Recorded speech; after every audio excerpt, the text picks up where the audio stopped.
But coming up, homeowners see their property values skyrocket. The county auditor says it was due to a programming error. The new steps being taken to review the revaluation process and earn back the public's trust. And safety on the turnpike, a new feature is here for an app aimed to help drivers avoid confusion on the turnpike. 11 Investigates has more on the new app. Kaylee, rain is making a transition to snow as we speak right now, but my big concern is when we drop below freezing tonight. Could get some areas of black ice that may develop. That could last into Saturday morning. We'll time all that out to break your weekend forecast down coming up in just a few moments. Thanks for joining us on WTOL 11 News on Plus. I'm Kaylee Marantet. Let's get to your top stories for this Friday night. The NTSB gave an update around 5:45 on the collision of the American Airlines jet and military helicopter near Reagan National Airport in Washington, D.C. that happened Wednesday night. Two of the plane's black boxes have been recovered, and one has been recovered from the helicopter. The NTSB says they have a high level of confidence they will get the data from the plane's black boxes. Equipment is being brought to lift the plane and helicopter out of the Potomac River. They say that's expected to start Sunday. So far, the D.C. fire chief says the remains of 41 victims have been recovered from the river. 60 passengers and 4 crew members were on board the plane. The Army Black Hawk helicopter was carrying 3 soldiers. NTSB says they will not be releasing the names of any victims. The incident has the attention of lawmakers on Capitol Hill. We spoke with U.S. Representatives Marcy Kaptur and Bob Latta today. They each encourage patience as the NTSB and FAA conduct investigations. They also both mentioned just how busy this airport is. If you've ever flown into Reagan National, it is a very busy airport, and there's a lot of traffic, not only commercial traffic, but we have a lot of military aircraft flying up and down the Potomac River. And I mean, it's constant. Many times I thought to myself, the way that I drive into work, these planes fly very low overhead, and I've actually been surprised there haven't been more incidents there. Congresswoman Marcy Kaptur mentioned a proposal in 2023 that would have limited new flights being added to the Reagan National Airport. However, that measure failed. The case of Dee Warner, the woman who disappeared from Lenawee County in 2021 and was later found dead, will be shown on national television right here on WTOL 11 this weekend. 48 Hours will air a special called The No Body Case of Dee Warner. 11 Investigates Melissa Andrews followed the case for years and spoke with 48 Hours today. But as you know, it was really a lot of what Dale did that was unspoken, some of his behaviors that his family described, that Dee's family described to us, that kind of raised red flags. Well, and as you know, Melissa, always the spouse is really one of the first suspects. So, of course, they thought that.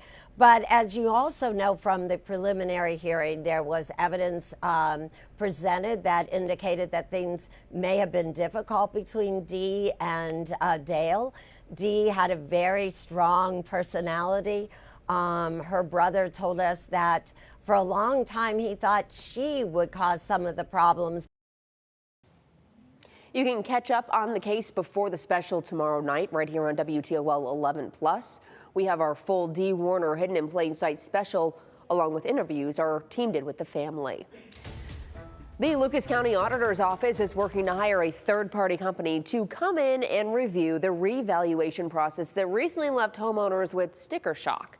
This comes as State Representative Josh Williams wrote to the state auditor's office asking for a formal investigation into former auditors. Megan Hartnett has the details. Homeowners may have had some shock seeing their 2024 property revaluations, with an average increase of 29.5% in property values across Lucas County. But this increase has been a long time coming, according to State Representative Josh Williams. We came across information that it is believed that over the last couple of decades that Lucas County artificially suppressed property valuations during the informal appeal process. State Representative Williams says this is something previous auditors were doing. I do not believe Auditor Moline is at fault for these huge rising valuations. State Auditor Keith Faber's office has confirmed they received State Representative Williams' request for a formal investigation and will determine what next steps need to be taken. State Representative Williams says he is now proposing two pieces of legislation. The first would allow individuals to defer certain portions of their property taxes. The second piece of legislation will reverse the burden of proof in the appeal process from the individual property owner to the auditor. So if during that evaluation, the auditor wants to increase your property valuations and you appeal, it should be on the auditor to establish evidence that demonstrates and justifies the rise in value. Currently, homeowners have to submit a formal appeal to the Board of Revision and show why they believe their house should be valued at a certain price. Moline says around 2,000 people have submitted reviews, which is on par with what was expected. Moline is hosting community outreach events throughout the end of March and is working to get a third-party investigation started into the revaluation process. I think that once we see that review and that you see me and my office take the necessary actions to make sure that we are best in class for valuations, that errors like this don't happen again, I think that is how we will continue to build trust. Moline says the office is still working to finalize contract details, but the goal is to start as soon as possible. Lucas County Auditor Katie Moline is issuing a warning tonight about an attempted scam call referencing the Board of Revision process. Moline says there has been at least one attempted scam call. The auditor's office says it will never call and threaten to have staffers stop at your house or ask for payment over the phone. Any calls from the auditor's office would only be a reminder of information that the property owner has already received by mail or email. If you get a call like this, you should call police. Around 18 people living at the Adrian Inn in Lenawee County now have until February 15th to find a new place to live. This comes roughly 2 months after a lease between the city of Adrian and Housing Help of Lenawee ended. One person living there now tells us he's nervous about the future, but others are moving on and leaving everything behind.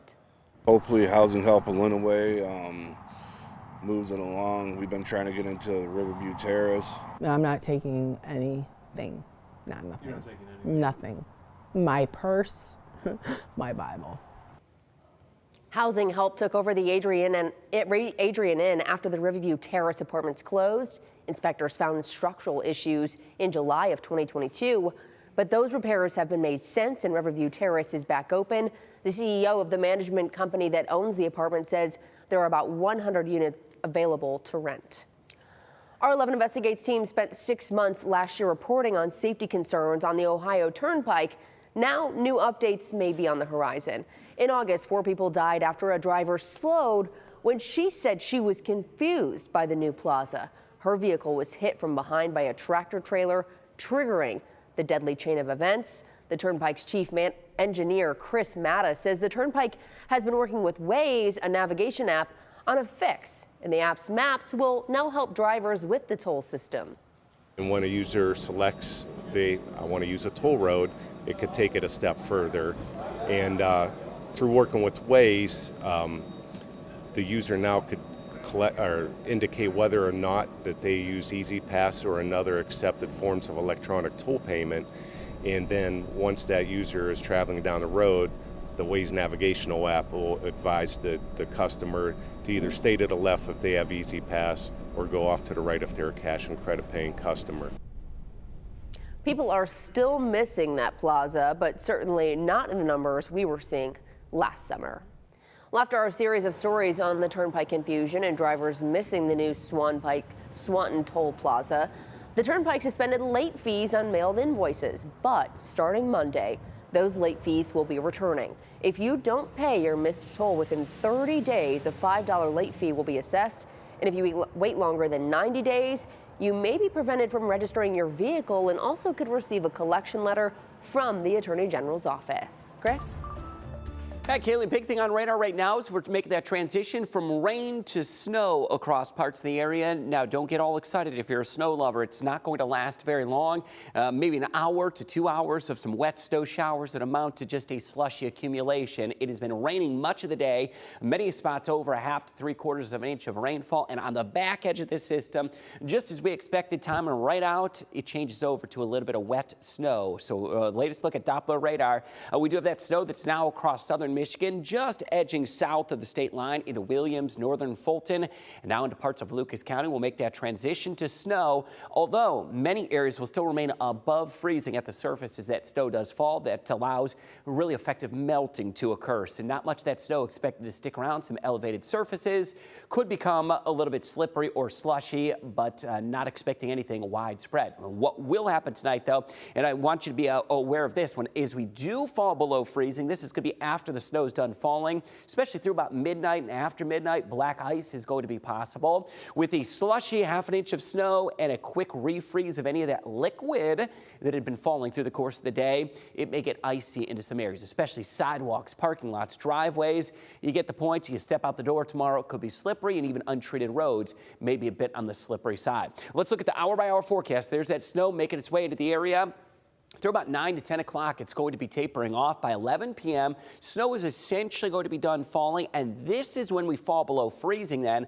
Even a little bit of clearing will take us back into the 20s, mid to upper 20s tomorrow morning. So icy conditions with a pretty rapid refreeze will be the big concern overnight and into Saturday. We'll get a few peaks of sunshine. The hour-by-hour forecast is indicating skies could be a little brighter. I'm going to edge toward mostly cloudy skies as we go through Saturday, but overall, we're going to have a dry weekend ahead. So here's the weekend details. Saturday, we're going to be right around the lower 30s, mostly cloudy skies. Sunday into the mid 40s. We may get a brief chance of a flurry or a sprinkle as we turn warmer into the end of the weekend. My 10-day forecast is low 30s Saturday, mid 40s on Sunday. There's a chance of a sprinkle or flurry early Sunday, mid 40s into Monday, and a system late next or towards the middle of next week. So especially as we get Tuesday night into Wednesday, could bring an icy wintry mix into the area. Keep that in mind. Wednesday into Thursday, and Thursday is a day that could reach into the 40s and 50s. That's a look at your 10-day forecast. Kaylee, back over to you. A school district is starting off the year strong, being named the most outstanding district in Ohio. Port Clinton City Schools was awarded the 2024 Outstanding District Award by the Ohio Leadership Advisory Council, an award meant for districts that shows academic improvement and achievement as well as overall success. The mayor of the city of Port Clinton, Mike Snyder, who happens to be an alum, says a great school district can shape communities. The fact that we have an outstanding school district just reflects that we have an outstanding community. The community and the school district seem to go hand in hand, and I'm so proud of what they were able to accomplish. The superintendent says the next step for the district to continue educating their students and celebrate the success of being named Outstanding District of the Year. Ostrich Town is beginning to take shape in the historic Vistula district. The goal of Ostrich Town is to offer a mix of restaurants, retail shops, along with event and office spaces. Different restaurants are getting ready to open up. One is Molly's Irish Pub. The owner spoke about her vision for this space. I really wanted it to be a warm and welcoming atmosphere when people came in. I needed to have a proper poured pint of Guinness. Naturally. And working on getting live Irish music in here, hopefully on a weekly basis. There is also a tapas and tequila restaurant opening along Riverside Barbecue Company to open its doors in April. The president of Restore 419 says the goal of Ostrich Town was to look and feel like Las Vegas's Fremont Street. Well, people were lined up at the Glass City Center earlier today for the start of the 2025 Greater Toledo Auto Show. The annual event brings in vehicles from 20 different manufacturers. Car enthusiasts were there to look at the latest models and see what new technologies are being offered. I like looking at the new cars, see what's out there. Looking at the EVs too, see where that's going and how they've changed from last year. The auto show runs from now until Sunday. For more information on times and tickets, you can head to our website. The Toledo Zoo is getting ready to celebrate its 125th anniversary along with this year's Orchid Show. The zoo says throughout the year, the Toledo Zoo will host a series of special events, exhibits, and programs to honor the milestone. The Orchid Show will open to the public next Friday. There will be more than 2,000 orchid species from around the world on display.